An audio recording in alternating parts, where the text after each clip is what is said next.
statistical science at UCL, and he's going to tell us about Markov Chain Monte Carlo. Great, thanks. And my heart really started to sing when I saw that the weather wasn't too great when we broke for lunch, because I had visions of talking to about a handful of really eager beavers, and the rest of you would be out on the beach. But fortunately, it wasn't that warm for you to stay out there, so I'm glad you're back in the warmth in here. So unlike Bernard and Neil, I probably need a little bit of introduction, as this is my first ever machine learning summer school. As Neil said, I'm from the Department of Statistical Science at UCL. UCL Department of Statistical Science was set up by Carol Pearson, who was mentioned many times in Neil's talk, and was also in the vanguard of the Bayesian movement in the statistics community, with people like Dennis Lindley and various others. So today I'm going to try and give you a tutorial, and one of the things I really hope that I manage to do is leave you with intuition rather than lots and lots of detailed theory, right? So intuition that will motivate you to study the detailed theory. And that's one of the things I found with Bernard's talk this morning and Neil's, that they really provided very beautiful intuitions. And although I thought I knew everything that I cared to ever want to know about PCA, I really felt that there were a number of intuitions that I had missed. So hopefully you'll get some intuitions about MCMC, and in particular the grand new world of geometric Markov Chain Monte Carlo, and I hope that some of you will get really excited by it and start to contribute to the area. But before I start on all of that, I think we need to lay down some basic groundwork. So the whole reason for Markov Chain Monte Carlo is really because of this chap here. Now, can everyone see? Well, the chap who this picture is meant to represent. Is the sun destroying the... Now we've put some lights off. And the other thing I've noticed is that we're getting filmed, and I tend to move about a lot, so maybe I should just stand in front of the camera. Can I just move about? Is that okay? Thanks. So of course this is meant to be the Reverend Thomas Bayes, who is credited for the whole notion of probability inversion, and this leads to the whole area of what is called in statistics and in machine learning Bayesian inference. And you'll hear an awful lot more about that next week. So in many ways I'm just a kind of warm-up act for the likes of Zubin and co, who will be talking in great depth about Bayesian methods and Bayesian non-parametrics. So I'm going to present the kind of nuts and bolts, if you will, to be able to do sensible Bayesian inference. And so if we have some observations, if we make some observations from some experiment or from some logging device, and we have data associated with that X, and then we have a model trying to describe what we've observed. And that model will have some free parameters. There may also be components of the model or variables associated with the model which we don't observe. So they are hidden to us, they're latent, or they are unobserved. Now I'm just going to bundle both the parameters of our model and the latent variables all into some set of random variables, theta.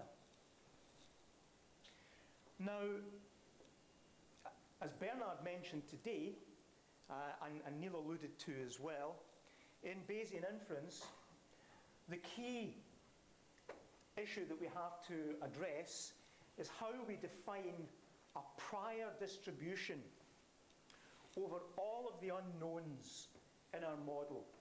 Now, in fact, we have to go a step back, because in our model may in fact just be one particular instantiation from a whole model class, and in which case we would actually have a prior distribution over the instantiations of the models within the model class. But here, just to keep things simple, I'm assuming that we are conditioning on one model, so I'm not going to consider transdimensional Markov Chain Monte Carlo, where we actually look across a whole model class, or a finite model class. I'm considering just one particular model with a set of latent variables and a set of parameters. Okay, but please bear in mind that this is only part of the story. And if there's time, probably in the third lecture, I'll then talk about the issue of doing inference over model classes. But for now, we're looking at a prior distribution over all of the unknowns associated with our model. And I'll say that there is some distribution or some density associated with a measure, pi naught over theta. Now, of course, for those of you who haven't been hanging about all these Bayesians in the machine learning community, the prior distribution is something, as I said, that has to be selected based on your prior understanding, or prior observations, or prior beliefs. And that might be something as simple as, for example, in some of the probabilistic principal component analysis models that Neil spoke of this morning, he alluded to using a Bayesian approach rather than just the likelihood-based approach. So you would then be putting priors over the column vectors of W, and you would be putting priors over the values of the variance sigma squared. And of course, one of the simple things you definitely know about sigma squared is that its values have to be constrained to the positive part of the real line. So there, straight away, there is a constraint that can be codified in some sort of prior distribution which restricts the support of the distribution of that particular random variable. And on it goes. Now, the data under the model and the current values of our unobserved variables and parameters we define by the likelihood, the probability of the data x conditioned on theta. Now, again, for completeness, we would, of course, also condition on M, the particular instance of the model class that we're considering.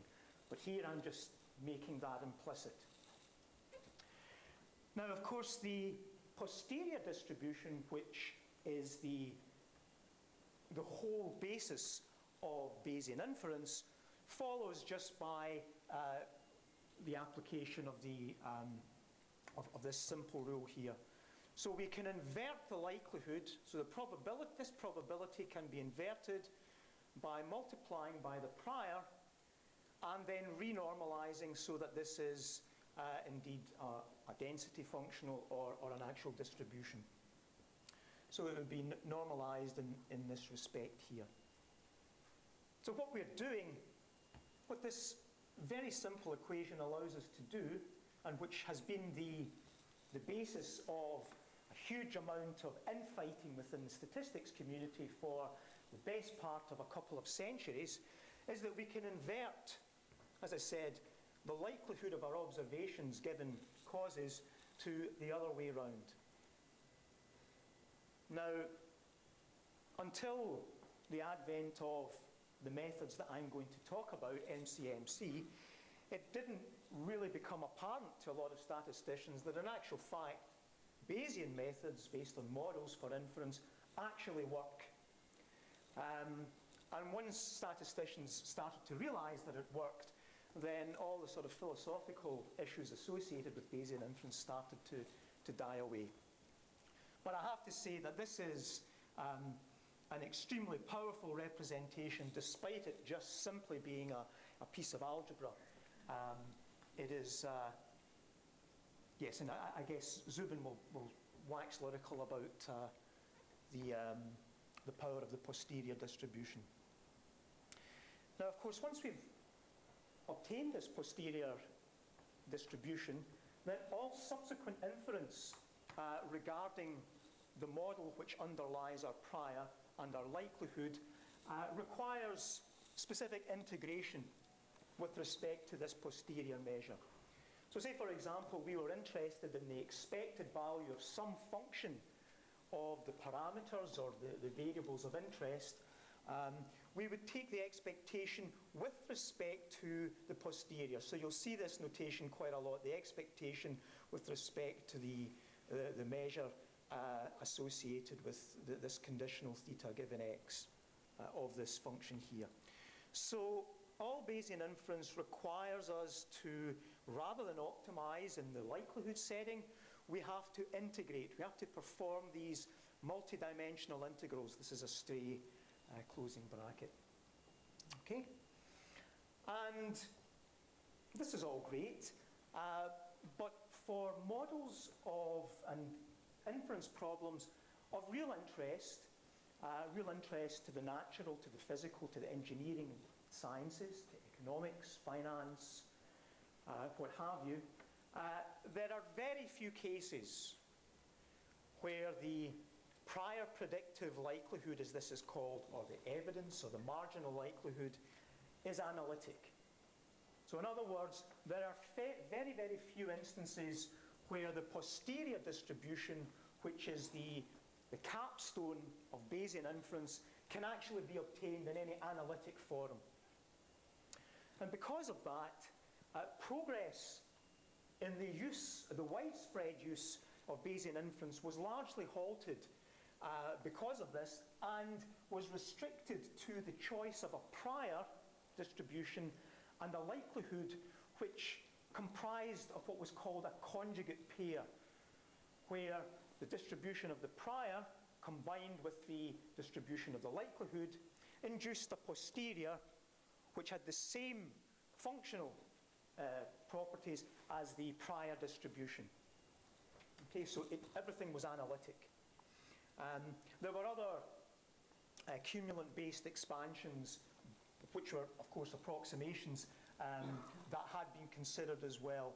But to do anything in some sort of exact way was really limited to conjugate priors and likelihood functions. And so that really, as I said, restricted Bayesian inference for quite some time.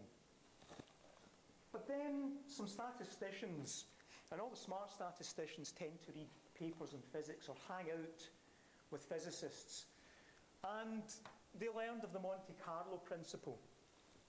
Now, what's Monte Carlo renowned for? Formula One. Formula One? Casinos. Sorry? Casinos. Casinos. Tax haven.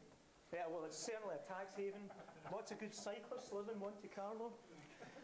But of course, the big thing is that it's famous for the casino where games of chance are played. And that's exactly what the Monte Carlo principle is based on the outcome of a random events, and this outcome of random events, or these stochastic processes, enable us to be able to start to think about how can we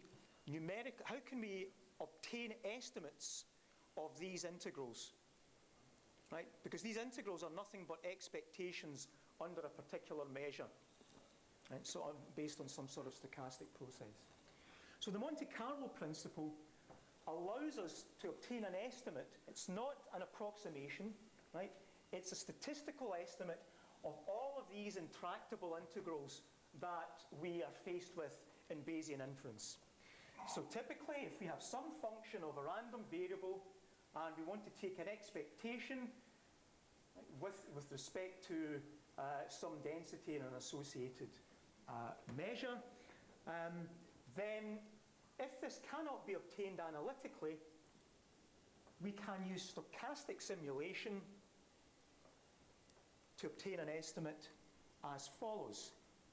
We obtain a set of independent and identically distributed samples. Okay, so these samples, theta superscript n, are distributed according to the, let's just call it this particular density of interest. and they are going to be independent of each other. So they're going to be independent draws from this distribution. And once we have a number of these samples, we can then just plug them in to this numerical estimate here. Okay, so we plug the values of our random variables into our function, and then we just take the plug-in estimate, we just take the empirical mean, and it turns out that as n tends to infinity, then this Monte Carlo estimate tends to the desired expectation. And the nice thing about this is that this is a good pucker estimator in that it's an unbiased estimator of the integral of interest, and it's a consistent estimator as well. So as the number of sample draws, IID sample draws, increases, then our estimate will tend to the actual integral of interest. And furthermore, the error, okay, so the error associated with our Monte Carlo estimate will converge as follows. So if I take my estimate, my Monte Carlo estimate based on n IID samples, and I just take the absolute error, scaling it by root n, then this, or the distribution of this error, right, goes towards the standardized normal distribution, which has a mean of 0, indicating, of course, this is unbiased, and the variance is just going to be the variance of the function of interest. Well, this is great. So we can now perform Bayesian inference if we have a mechanism to draw samples from our target distribution, which of course is going to be the posterior distribution. So how do we do that? Well, the most general scheme, and there are a lot of less general schemes, which I'm not going to talk about, but the most powerful, certainly, is to set up a Markov process whose stationary distribution is the distribution that you're interested in. So if you can devise a Markov process, you then simulate from that until it converges to its invariant distribution, and then you keep running that process, and all of the draws from that process will be draws from the invariant distribution of the process, which would be the distribution that you're interested in. So in this case, our posterior. So that all sounds pretty easy. So for those of you who skipped the Markov chains lecture in your undergraduate years, this is a very quick review of what you need to know about Markov chains to follow the rest of the work. So Andrei Markov, of course, was a Russian mathematician who devised the majority of the theory, studying the conditions under which a Markov process would actually have an invariant distribution. Okay, so the very first thing about a Markov process, so it's a stochastic process driven by a series of transitions. Now this process can be defined in a state space which is discrete or continuous. And the key thing is it is defined, it's governed by a specific property such that the probability of the value at a particular time increment I, given the whole previous history of the process, is just governed by the current value of the process. Okay? So the previous history after the current one, right, is completely lost in memory. So we just have this one-step memory here, and this is the Markov property, right, or the first order Markov property.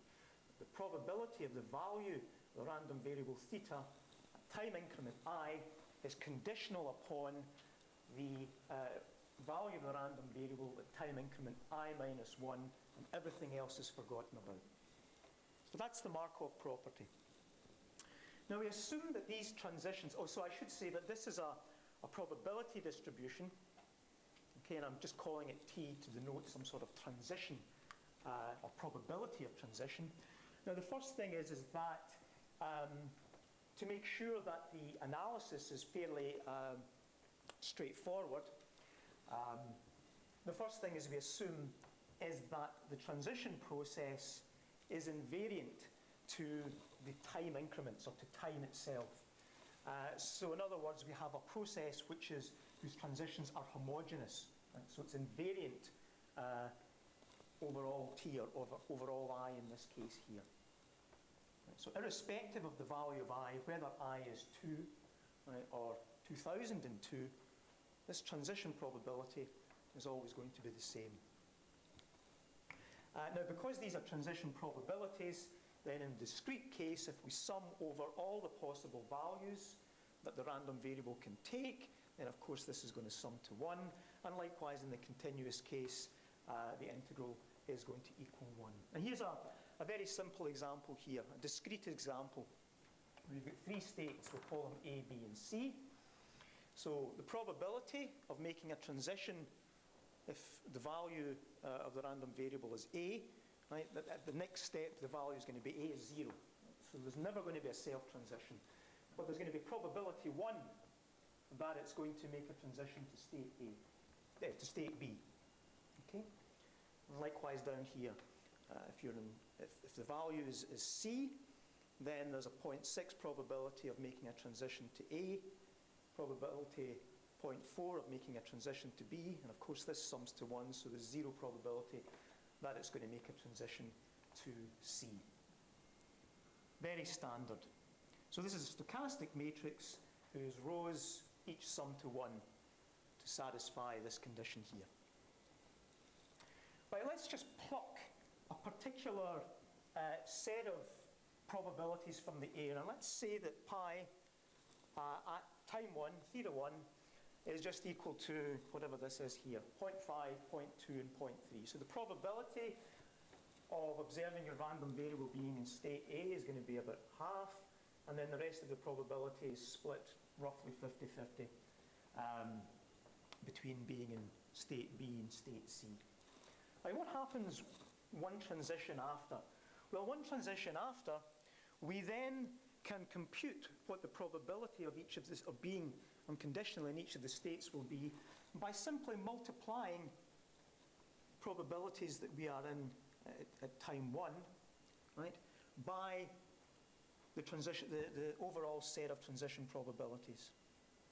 So just by doing this vector matrix multiplication, we end up changing the unconditional probabilities of state values from this to this here. And it's interesting, you see that the probability of being in state 1 of 0.5, right, now by the application of this transition kernel here, right, has now dropped the unconditional probability to 0.18. And you can see that that's fairly obvious because there's 0 probabilities here of making any transitions from state A or state B to state A itself. So it's obviously going to drop from 0.5. Right, what about 1 click later at I equals 3? Well, again, we just apply the transition operator to pi 1 to get pi 2, and pi 3 is obtained by, again, applying the transition operator to pi 2, and on it goes. And what we see, if we just generalize this, is that at any point I, then if we just raise, right, or we just multiply the transition operator by itself, I minus 1 times, and multiply by the initial state probabilities, we'll obtain the next increment of this, this process. So there's something important here about raising the transition kernel to some power. So if I just take this transition kernel and I just start raising it to various powers. So here it is, power 2. So this is the operator that makes a move to T3. Here it is at T5, T8, T16. Now, what do you see happening?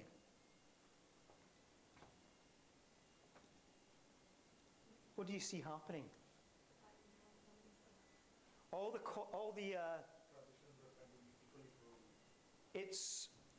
you're far too clever.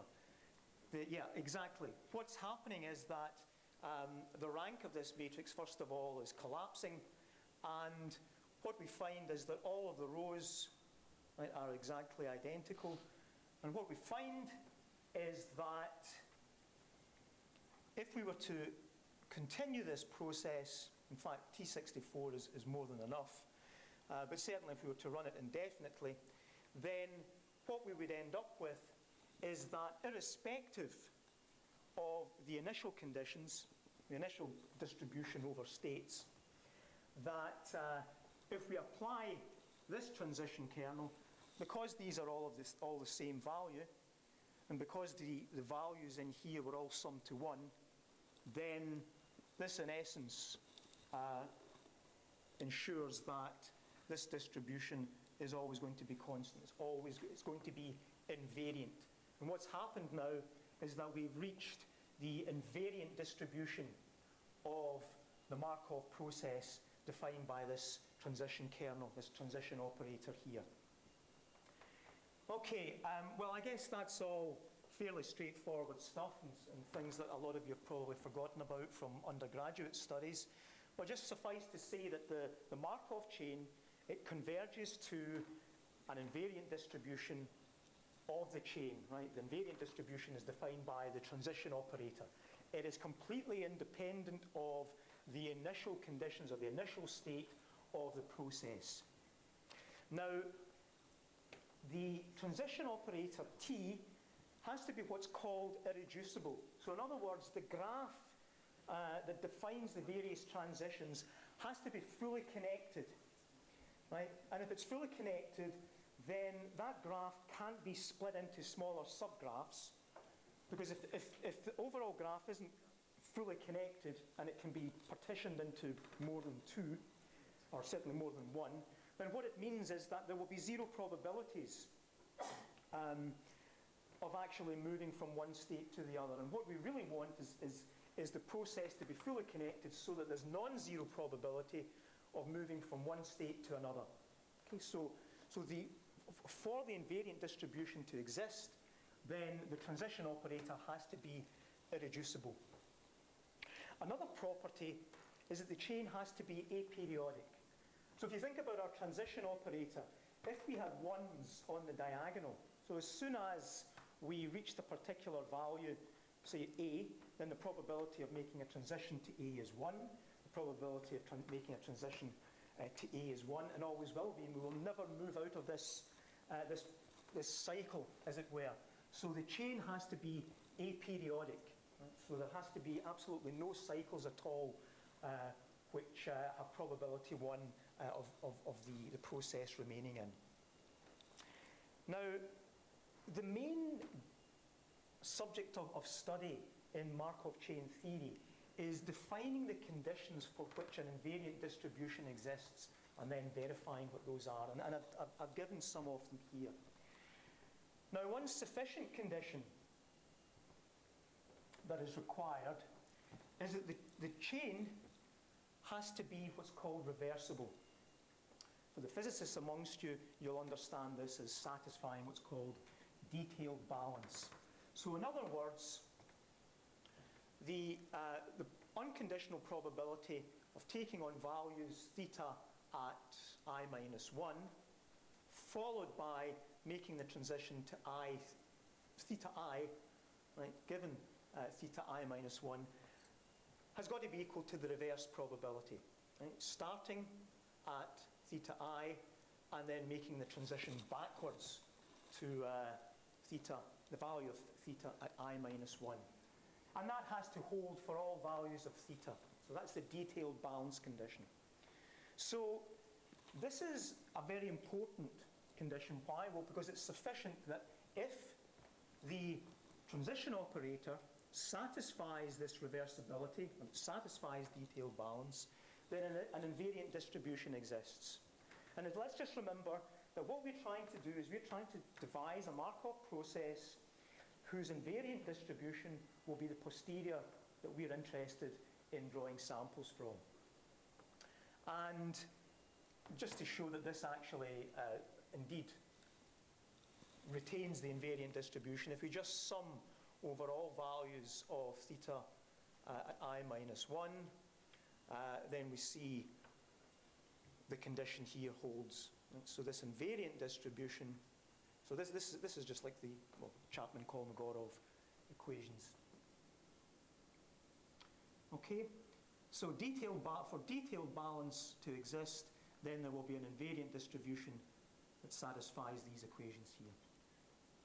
So as I said, Markov chain theory, they would consider what are the conditions for the existence of an invariant distribution given a transition operator.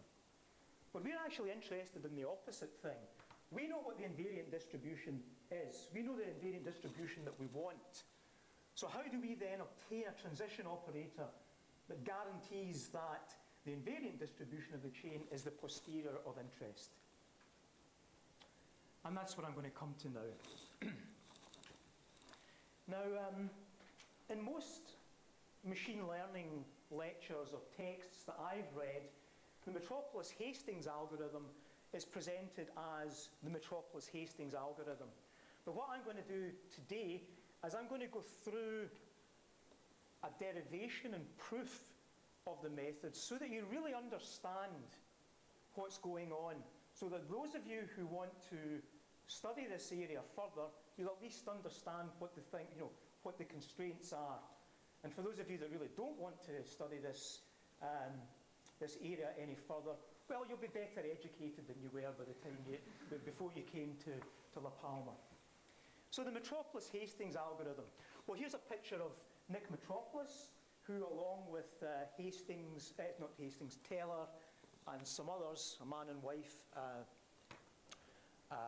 pairing, published a paper in '53 on how to simulate states of a particular physical system using what I'm about to describe to you. So that's Nick Metropolis from the Metropolis-Hastings algorithm. And this is Hastings. This is the picture of Hastings that you'll find on the web if you look for him. And why is that?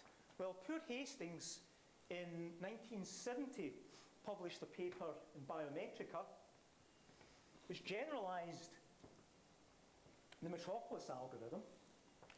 And I think the number of citations to that paper is probably more than enough to make Bernard jealous in terms of the number of citations that Dr. Hastings obtained. And yet, despite that, he was an associate professor of statistics at the University of Toronto. They never gave him tenure. So, poor old Hastings never quite managed to get his photograph onto Google at all. But nevertheless, he made quite a huge contribution to the whole area. Right, from now on I'm going to switch to the continuous domain. Okay, so all of the arguments hold for the discrete domain, but the continuous domain is more general, because I'm going to have to, because I'm going to be dealing with densities and measures and so forth. So what I'm saying here is then that the condition that we saw previously is that this pi star of some element dy, which is just equal to a density value of y multiplied by whatever the measure is going to be. So you just think of this as the distribution, right? Which of course this is now our transition operator, right? So it's the probability of moving from a value of x at time t to a value in dy at time t plus 1. And this is the unconditional distribution under the invariant distribution, pi of x. Okay, so as in the discrete case, at the nth iteration, then the transition kernel, transition operator, is just going to be this this linear operation on the transition kernel at n minus 1 and the transition kernel itself. So what we have to do, just remember, is that we have to define a transition kernel, p of x dy, so that it's got this posterior distribution as its invariant density. Right, so how are we going to do that? Well, let's just consider a function. This is not a density, it's not a distribution, just a function. It's a function of x and y. And let's define a transition operator based on this as follows. We'll say that the transition kernel, p of x dy, is going to be equal to the sum of this function, right, times some volume element dy. So just say this is the measure. And then some function r of x, and then this delta function here, which will take on the value of 1 if the value of x is within this element here. Now, the only condition that we have is that the integral of p with respect to dx will equal 1, because it's a valid transition operator for a Markov process. And we'll also just make we'll just enforce that p of x and x is equal to 0. This condition holds, as I just mentioned to you. And what this says is that this function here, r of x, well, if we integrate, right, with respect to dx over the complete domain, so this is 1, right? Well, this is the integral. And then this here is just going to be the integral, well, so this is just going to be 1. So this just comes out as r of x. And so we define r of x as 1 minus the integral of this function, whatever this function happens to be. And it turns out to be the probability that the chain will remain at the current value of the random variables that define the chain. Now, if this function p of x and y satisfies the reversibility condition, so just remember the reversibility condition, we write it here. Okay, so p of x, y times pi of x must be equal to the reverse operation. So p y to x, pi of y. Now, if this satisfies reversibility, then we can go home. Well, we can't go for dinner yet because this won't satisfy reversibility in the most general sense. But if it does, then we know that pi is going to be the invariant density of this transition kernel. Well, this is great. So we've reversed the whole process. We've now got the bare bones of a transition kernel, which is going to give us the invariant distribution that we're looking for. But one thing we need to do is we just need to convince ourselves that this is the case. And so I'm just going to go through a very simple derivation.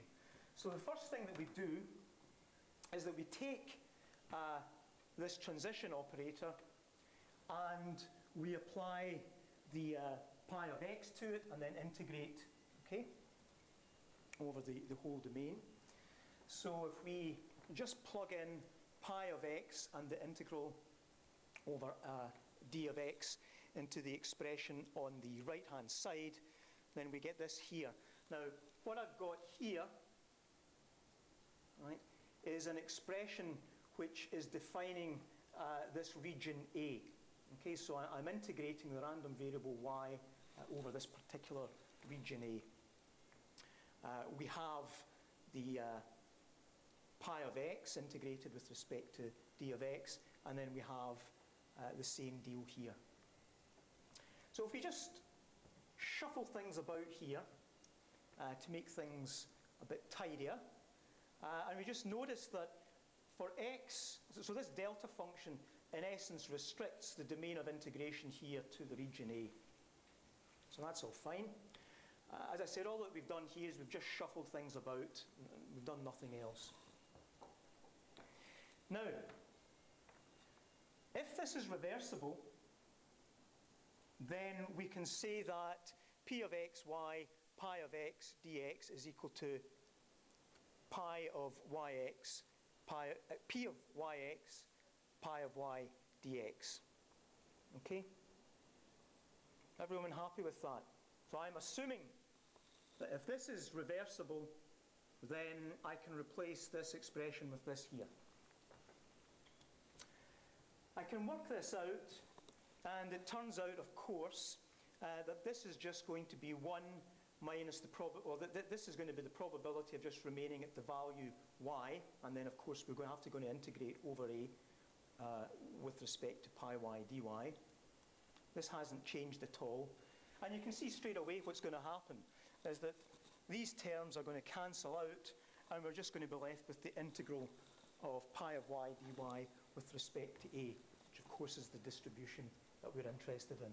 So the fact that we've used the transition kernel of this form here, and because reversibility or detailed balance is a sufficient condition for an invariant distribution to exist for this particular transition operator, by exploiting the detailed balance condition here, we've been able to convince ourselves that this transition operator indeed will deliver the invariant distribution of interest. So the reversibility condition for this function pxy is enough. It's sufficient in designing a transition operator. That's great. Okay, what's next? Well, what in fact is the form of p of xy?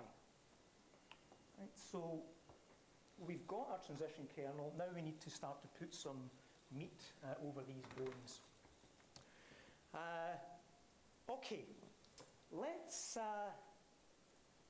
pluck from the air a density associated with some distribution from which we can reasonably simulate samples, and we'll call this the proposal density.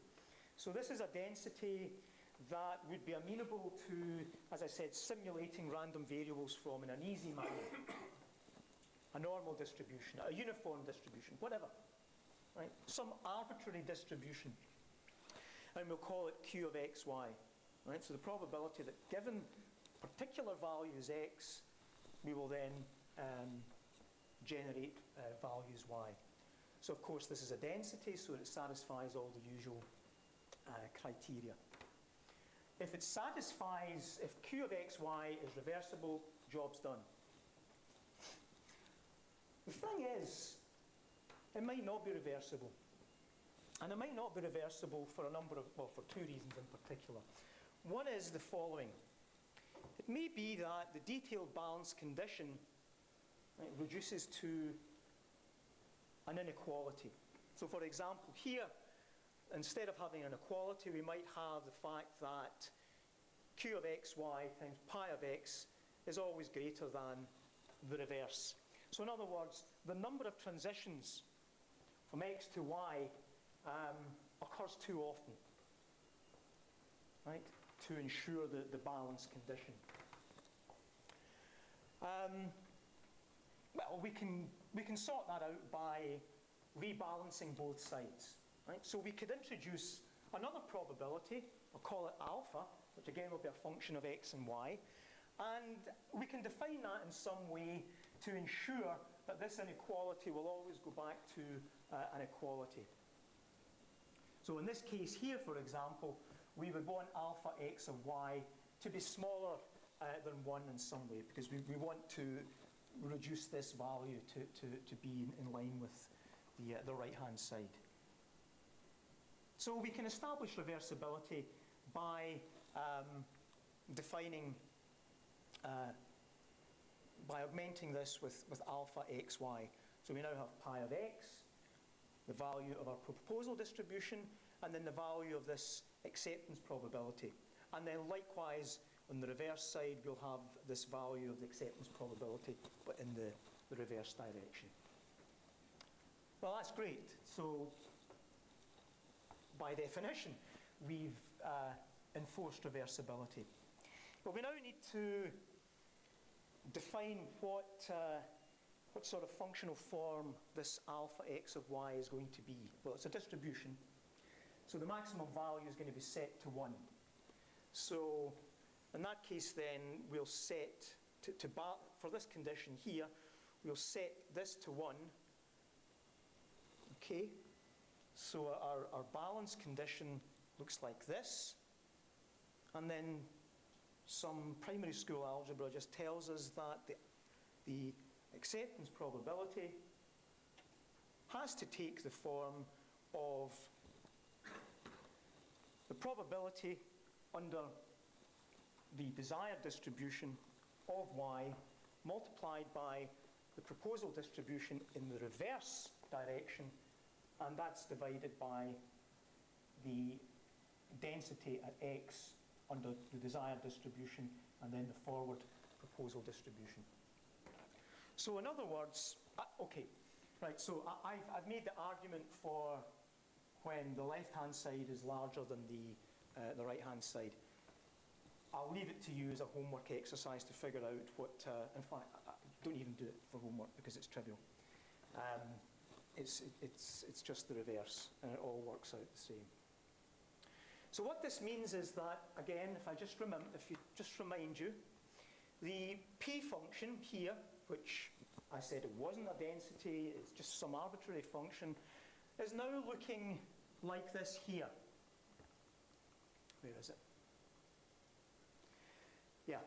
So the p function associated with the Metropolis-Hastings algorithm is just going to be equal to the product of the proposal and the acceptance probability, right, for all values of x and y not being equal.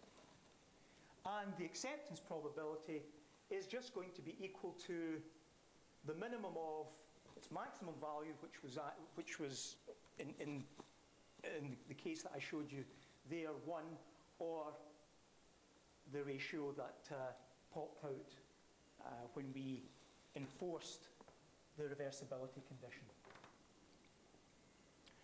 So we're almost there.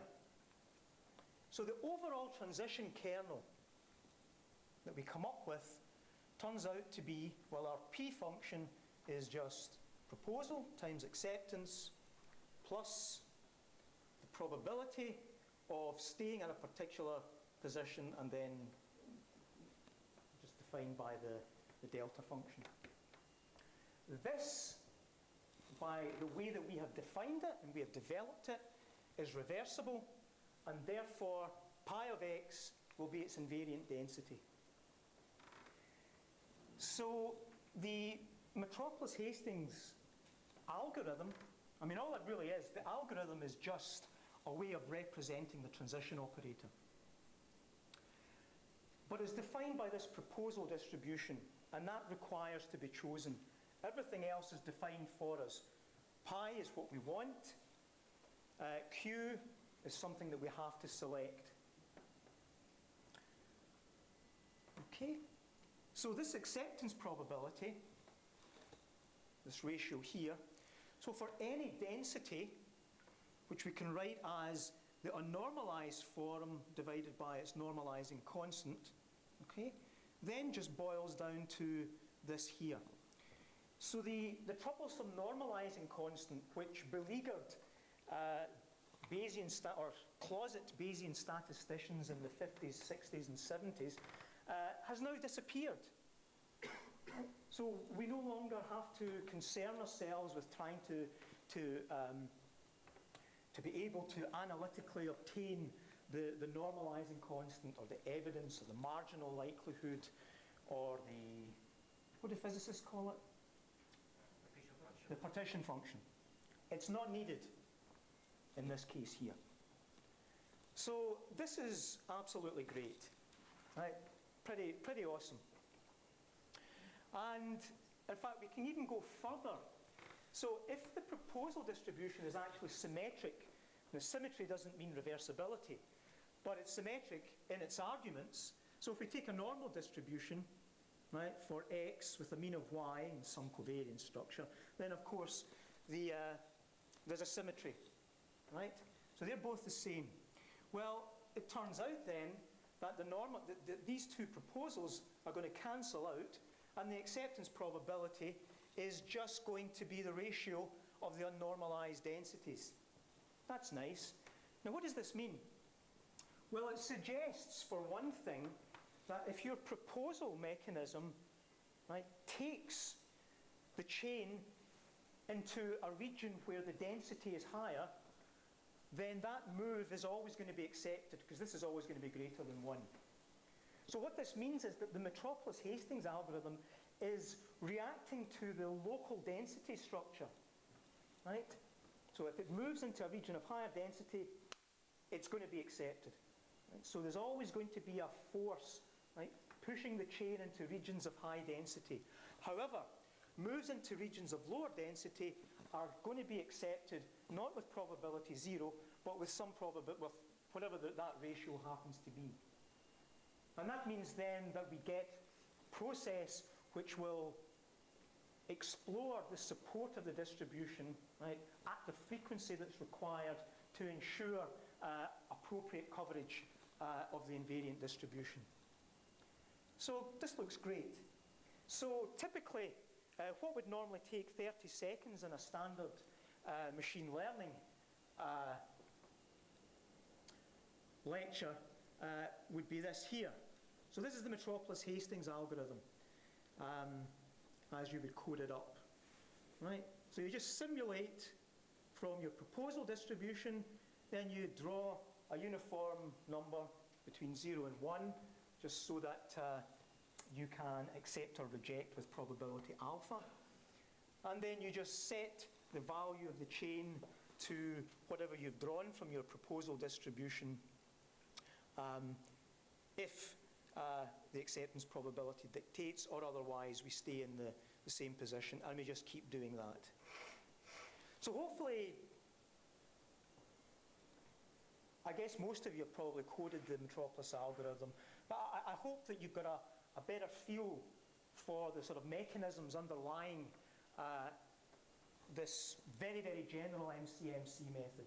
Because now that you've got a feel for that, looking at more complex and more interesting methods like reversible jump MCMC, or some of the more esoteric things which I'm going to come on to, is all going to be based on an understanding of the underlying principles of aperiodicity, of invariance of the measure, of reversibility and detail balance, and why these have to be satisfied.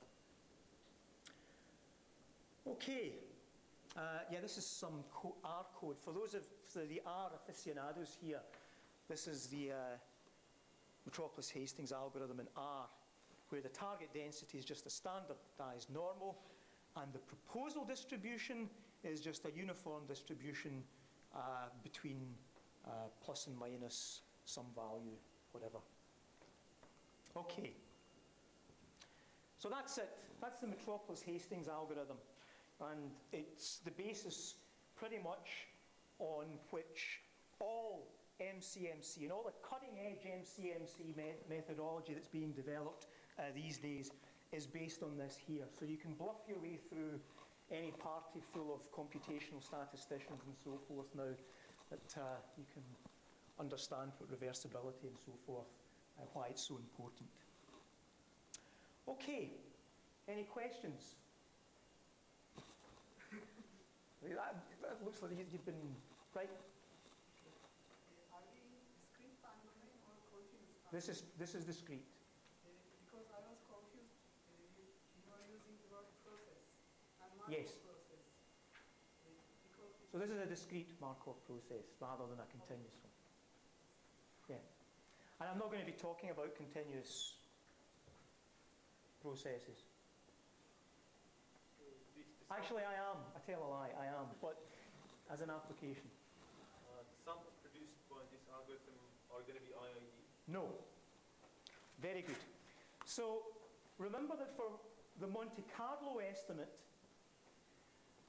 and for the CLT, right, so for the expression for the Monte Carlo error, right, so the variance of the estimate to hold, then the samples have to be IID. Now, we've devised a Markov chain with first order dependence.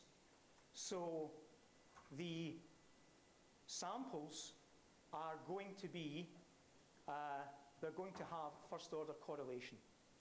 So what that means then is that the Monte Carlo error, the variance of the estimate, is going to inflate. And it's going to inflate by a factor based on the covariance of the samples that come off this process. Now, there's a lot of work, and some of the work that I'm going to talk about in later lectures is being done on how to, in essence, have almost effectively independent samples from the Markov chain. Okay, so these will be identically distributed, but they won't be independent. They will be correlated. And if you're, and what you'll find is that for really interesting problems, that level of correlation can be really high. So although we've cracked the problem of being able to sample from the posterior distribution, the efficiency of the estimates that we obtain from those samples is governed largely by how independent we can drive the samples from which we draw the samples from the chain. And I'm going to talk about these issues as we go along. Okay. What time do we knock off? We have another hour. Oh, great. Good. Good. Stop by. If you want to stop. Can I finish? I've got two little things here, and then we'll stop for a little break. Yeah? Is that okay? It's not okay, but you're going to grin. You're going to live with it. Okay, so we've defined the kernel, a kernel that we know will satisfy reversibility and will give us our invariant distribution. But with that, we can do some other things. We can, for example, we can design other kernels by taking products or mixtures of them. So I'm going to look at a product kernel. And the reason for this is, or the motivation for something like this is as follows. Let's assume that we're trying to sample from a distribution whose random variables have got quite a high dimensionality.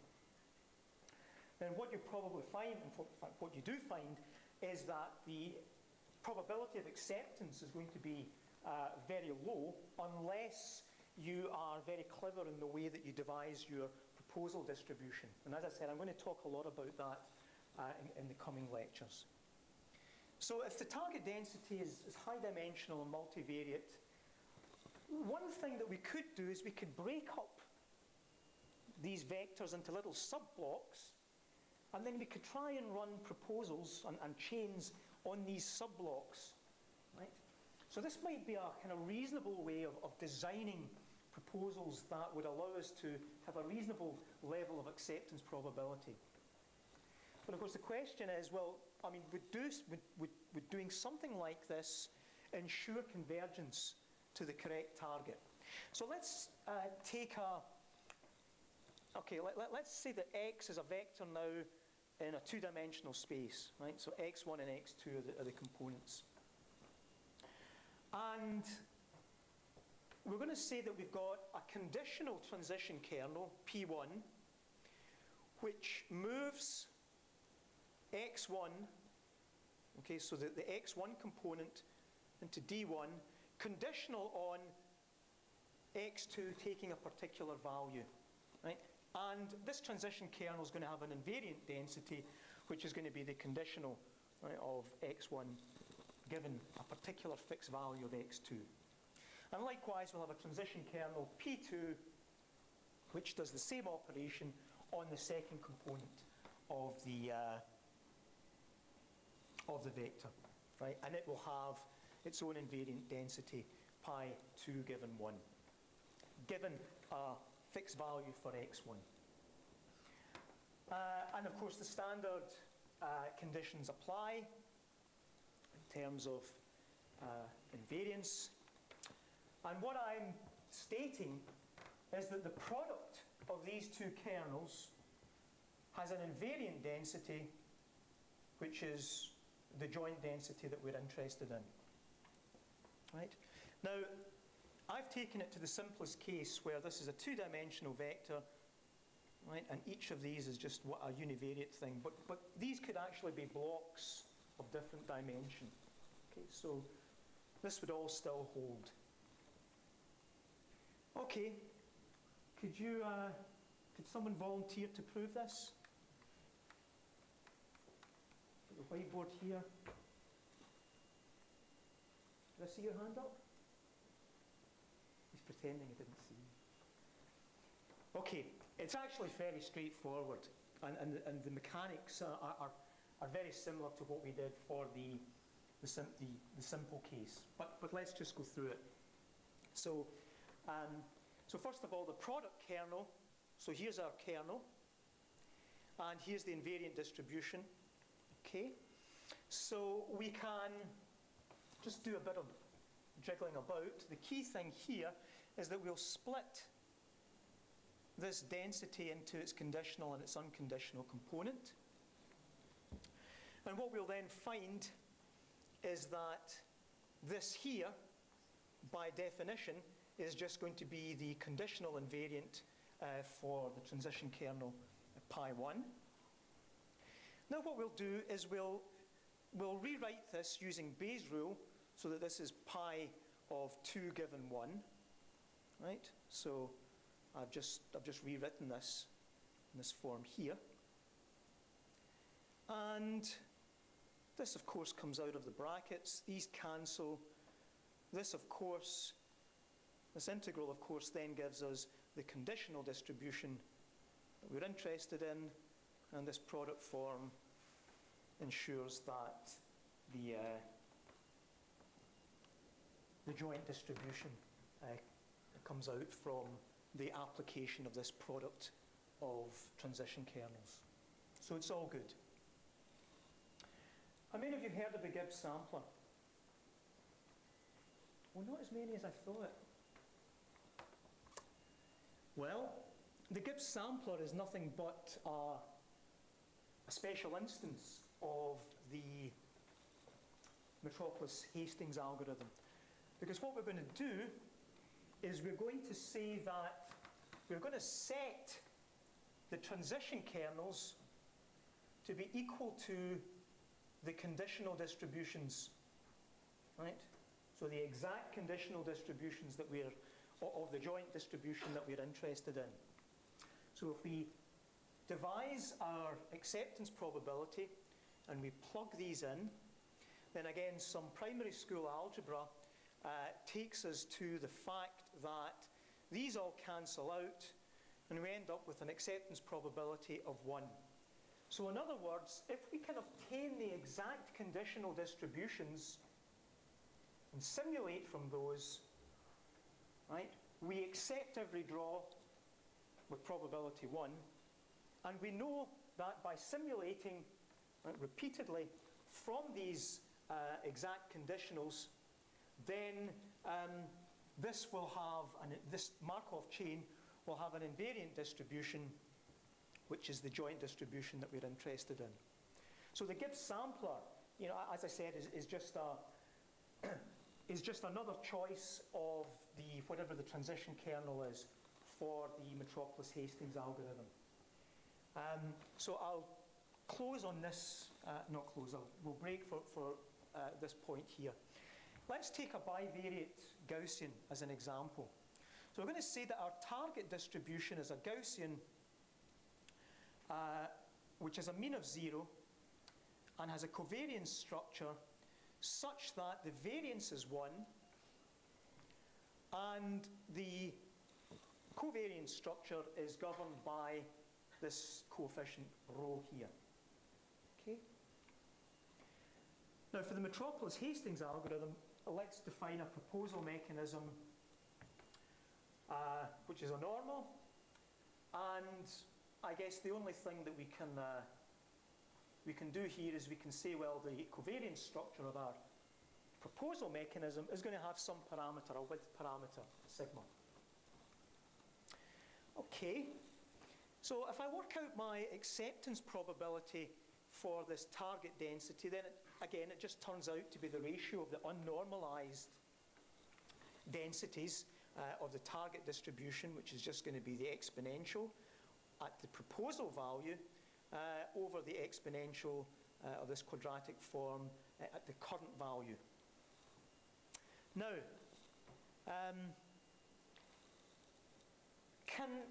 given what we've been talking about, can you see any issues, kind of practical issues that might arise given the structure of our target density and the structure of our proposal density? Okay, so those of you that know a little bit about sampling can show off and maybe actually say what you think might be an issue here. It's too near dinner, so I'll put you out of your misery. So let's assume that rho was very large, something like 0.99. Then we'd have a distribution that would look something, a target distribution that's going to look something like this. Right? Very long, elongated, sort of cigar-shaped thing, similar to what Neil was showing earlier on today. So that's our target distribution. But our proposal, right, is this spherical thing here, right?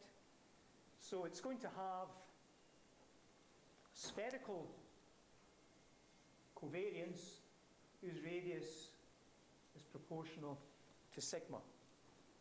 Okay? So you can see that if we make a bad choice for sigma, let's say that we make sigma look something like this here, then what's going to happen?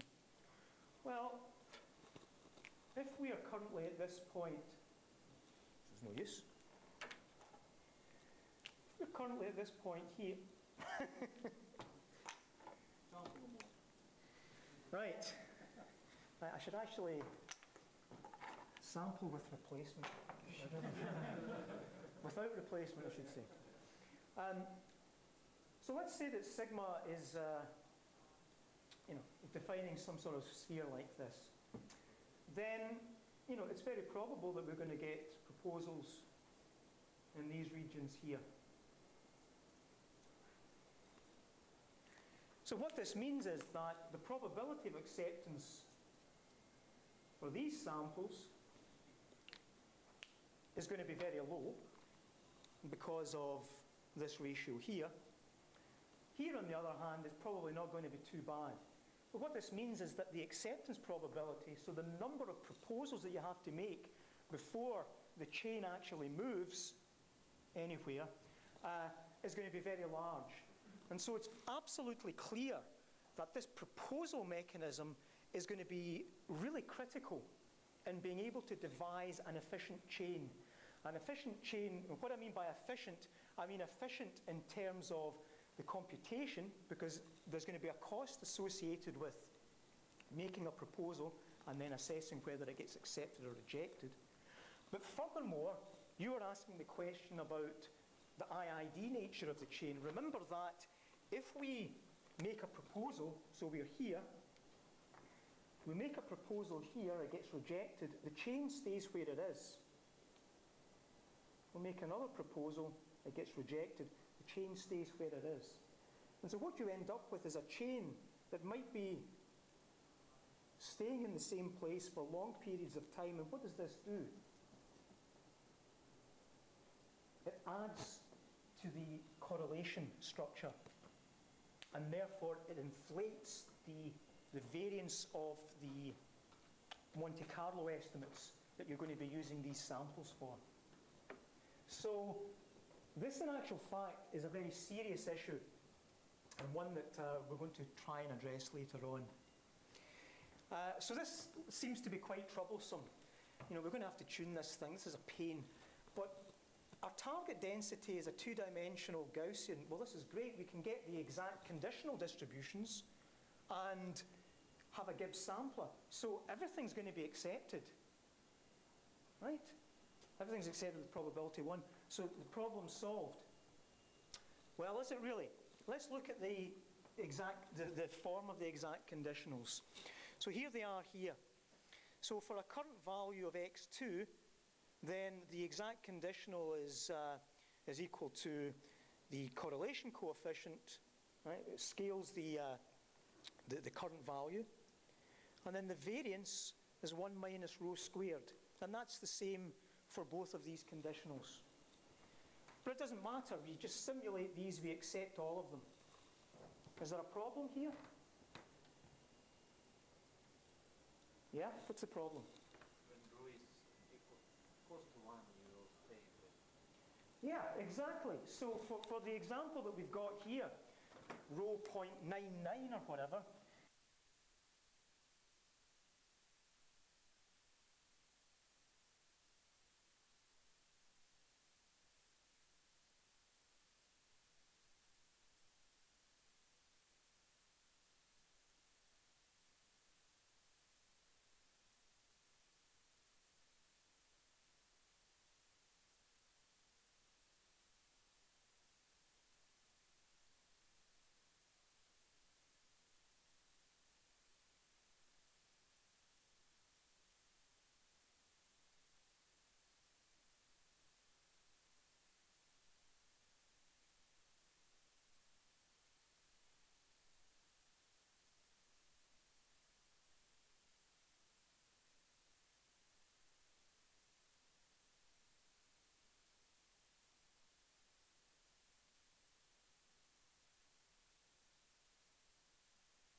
say again, we've got the same two transition kernels. We've got two transition kernels, P1 and P2, and they both have, in this case, pi as the invariant density. Now let's just define some probability gamma, and we set up a mixture kernel that looks like this. So what's the invariant density of the transition kernel composed of this mixture here? What's the invariant density? If the invariant density of pi 1 and pi 2 is P1 and P2 is pi, then what's the invariant density of this mixture? Pi. Right? It's too close to dinner, but you can convince yourself that it's pi x. I mean, it's trivial. What situations might this be useful? So the product, it was very clear that for multivariate distributions, a product kernel may prove to be useful. Now what about a mixture kernel? When do you think it might be useful? Or you think, I never want to do MC again after this, so I don't care when or where it's useful. Might allow to adapt to various target distributions. Yeah, I mean, adaptation is a very good point. And it would certainly allow you to adapt. Well, in a very loose sense, it wouldn't be adaptive. But let's say that we had a distribution that looked like this.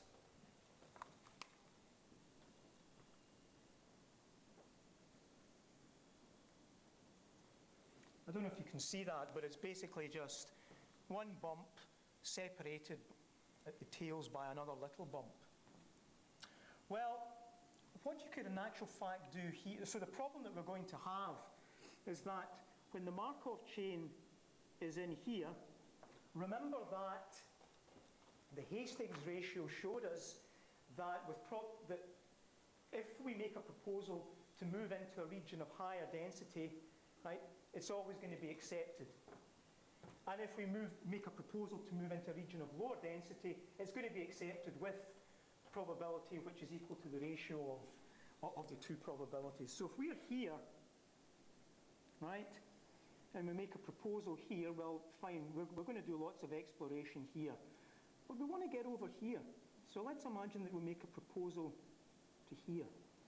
Well, the probability of accepting such a move is going to be very small. So it could take a very, very long time, a very large number of tries before eventually this move is accepted and you can make the leap over to this other bump or this other mode here. So one thing that you could do is you could have two transition kernels, one which was for local moves and one which was for global moves. So you could have one, in essence, which covered everything here. Right? So you could make moves from this region to this region under, say, P2. And then once you're in here, you would have your pi1, which would be much smaller in terms of its variance. Right? So for multimodal distributions, or distributions that have ridges and all sorts of strange things in them, then this mixture kernel might actually be useful. And it turns out indeed that it is.